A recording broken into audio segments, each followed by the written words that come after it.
Vous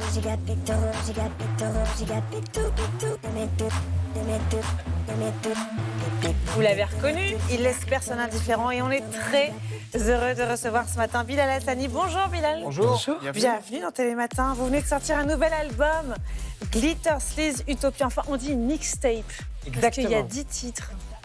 Il y a 10 titres et aussi toute la démarche créative n'est pas celle d'un album. C'est un peu plus une collection de morceaux aléatoires que j'ai fait en m'amusant plus qu'en réfléchissant à un fil conducteur. Voilà. Ouais, il a changé, hein, le roi qu'on connaissait à l'Eurovision en 2019. On vous sent moins sage, vous lâchez quoi. Oui, je me permets un petit peu de m'amuser. J'approche les 25 ans maintenant. Ah oui, la vieillesse. Oh bah dis donc. L'âge de la maturité. Mais en vrai, voilà, c'est surtout... Bon, moi, je peux vous faire un petit aveu, j'aime beaucoup Roi. On peut se faire un petit flashback juste pour le plaisir ou pas? Bien sûr. Allez, Roi.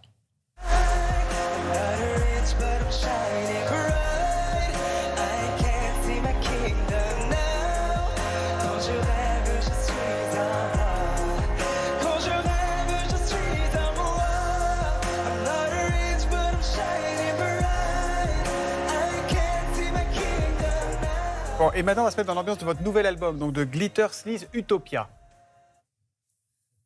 Peut-être.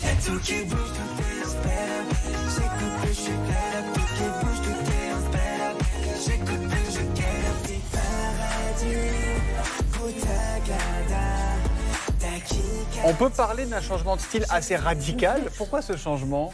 Oui, alors il s'est fait assez graduellement, mais je pense que ma volonté là dans le studio, c'est de pousser un petit peu les limites des codes pop qu'on connaît tous très très bien et d'essayer d'élargir mon terrain de jeu. Donc du coup, quand on est au studio avec Soutous, le réal de cette mixtape, eh ben, on rentre dans le studio le matin et on se dit qu'est-ce qu'on va faire aujourd'hui? Eh ben, au lieu de faire une chanson classique, eh ben, on va faire juste 4 grands refrains et on va essayer de voir où est-ce qu'on finit. Donc en fait, c'était vraiment comme si on faisait des petites expériences chimiques. Vous lâchez la bride, quoi. Et on essaie des choses et c'est pour ça que ça rend cette mixtape et pas... Glitter Sleaze Utopia, ça c'est le nom, on entend utopie, la vôtre, le monde rêvé.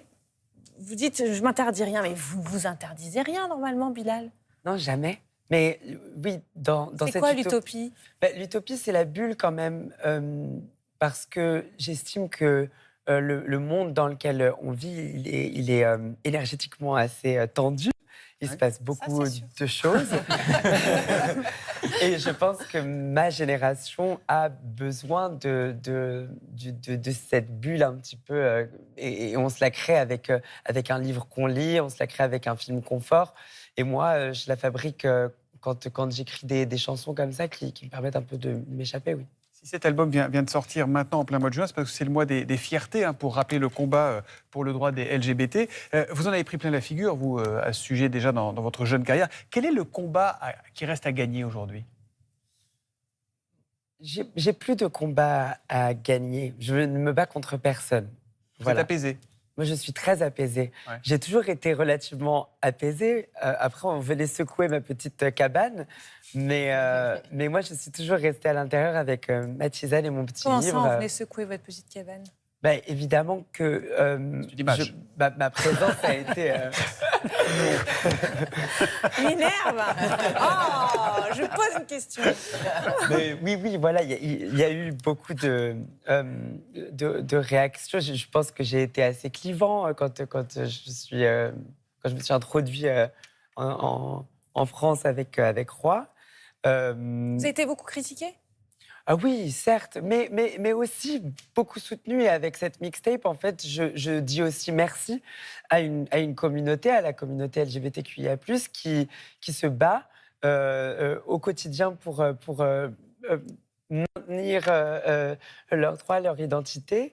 Et c'est une communauté qui me porte, qui m'a toujours portée, et que je retrouve tous les ans en juin. Et là, cette année, voilà, je me suis dit, c'est encore mieux de célébrer ça avec de la musique. À propos de fierté, il y a quelqu'un qui est très fier de vous, c'est votre ami Enzo, qui a envie de vous dire quelques mots. Il est là, regardez. Coucou Bilal, c'est Enzo, j'espère que tu vas bien. Je voulais juste te dire que je suis hyper fier de toi. On l'est tous. Ça fait pratiquement 10 ans qu'on se connaît, toi et moi, ça passe super vite, on est hyper vieux. Et ça fait 10 ans que je te vois grandir artistiquement, sortir des sentiers battus, tenter de nouvelles choses. Et tu l'as encore une fois prouvé avec ta nouvelle mixtape Glitter Seas Utopia, qui est parfaite. Donc voilà, je suis trop fier de toi. Et félicitations encore une fois. Et moi, j'avais juste une petite question pour toi que j'étais obligé de poser. C'est quoi le dernier livre que tu as lu? Évidemment.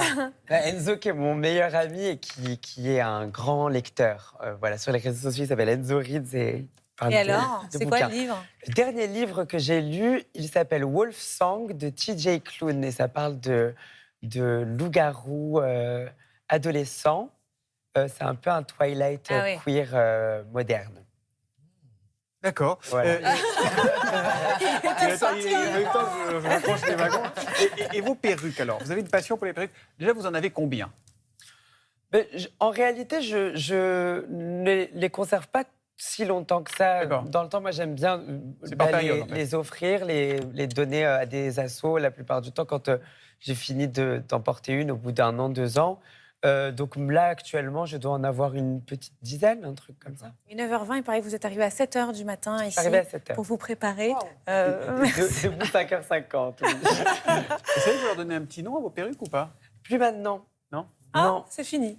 Après, si je devais donner à celle-ci un nom, je pense que, vu qu'on vient d'en parler, elle s'appellerait Télématin. Et vous travaillez avec un artiste perruquier ou parce que c'est un métier d'art aussi ou alors Exactement. ouais. Non, je travaille avec un atelier qui s'appelle l'Atelier du Sublime et mon coiffeur Dorian, qui est aussi perruquier, s'occupe de customiser, faire les couleurs, les coupes, toutes ces choses-là.